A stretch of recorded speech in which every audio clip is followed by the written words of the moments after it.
বাংলাদেশ সৃষ্টির পর থেকে বাংলাদেশ জাতীয়তাবাদী দল বিএনপি সবসময় নারীদের জন্য কাজ করেছে। নারীদের জন্য যুগান্তকারী যতগুলো পদক্ষেপ সব কিন্তু বিএনপি সরকারের নিয়েছে।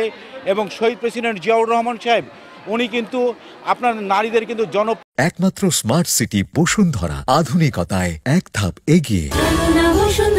প্রতিনিধিত্বমূলক কিন্তু একটি অধ্যাদেশ জারি করে আজকে আমরা যে দেখতে পাই ইউনিয়ন পরিষদের যে ওয়ার্ড কমিশনার মেম্বার রয়েছে সংরক্ষিত আসনে, সেটা কিন্তু শহীদ প্রেসিডেন্ট জিয়াউর রহমানের করা। এবং দেশনেত্রী বেগম খালেদা জিয়া নারীদের জন্য যে একটা যুগান্তকারী কিছু কাজ, বিস্ময়কর কাজ করে দিয়ে গেছেন, আমরা সবই দেখতে পাই। এই মেসেজগুলো আমরা আজকে সবাইকে দিতে চাচ্ছি। মাত্র 2-3টি দল যারা পিছনের রাস্তা দিয়ে ক্ষমতা আসার স্বপ্নে বিভোর হয়ে আছে, তারাই আজকে পিআর পদ্ধতি নিয়ে কথা বলছে। তারা জানে ভোটের রাজনীতিতে তারা বাংলাদেশের জনগণ দ্বারা প্রত্যাখ্যিত হবে। ভোটের রাজনীতিতে বাংলাদেশের মানুষ কখনো ভোটের মাধ্যমে তাদেরকে নির্বাচিত করবে না। এই জন্য তারা পিআর পদ্ধতি তুলে একটা অহেতুক তারা একটা কিছু সৃষ্টি করছে, নির্বাচন যেন দেশে না হয় এবং নির্বাচন বানচালের ষড়যন্ত্র করছে।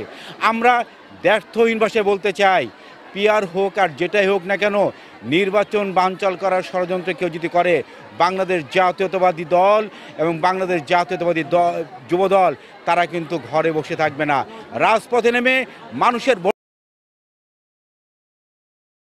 একমাত্র স্মার্ট সিটি বসুন্ধরা, আধুনিকতায় এক ধাপ এগিয়ে। ভোটাধিকার ফেরত পাওয়ার জন্য আমরা 17 বছর যে লড়াই করেছি, আমরা মানুষের ভোটাধিকার ফেরত দেওয়ার জন্য আমরা লড়াই করার জন্য আমরা প্রস্তুত রয়েছি। আমরা বলতে চাই, আপনাদের যদি এত জনপ্রিয়তা থাকে, আপনারা নিজেদেরকে যদি এত জনপ্রিয় মনে করেন, তাহলে ফেব্রুয়ারি মাসে যে সাধারণ নির্বাচন হওয়ার ডেট দিয়েছে সেখানে অংশগ্রহণ করতে আপনারা এত ভীত কেন? আপনারা জাকসু জিতেছেন, ধন্যবাদ, সাফল্য জানাই। তা আপনারা আসুন, সাধারণ নির্বাচন অংশগ্রহণ করুন, জনপ্রিয়তা প্রমাণ করুন। আমরা বাংলাদেশ জাতীয়তাবাদী দল জনপ্রিয়তা প্রমাণের জন্য আমরা প্রস্তুত আছি।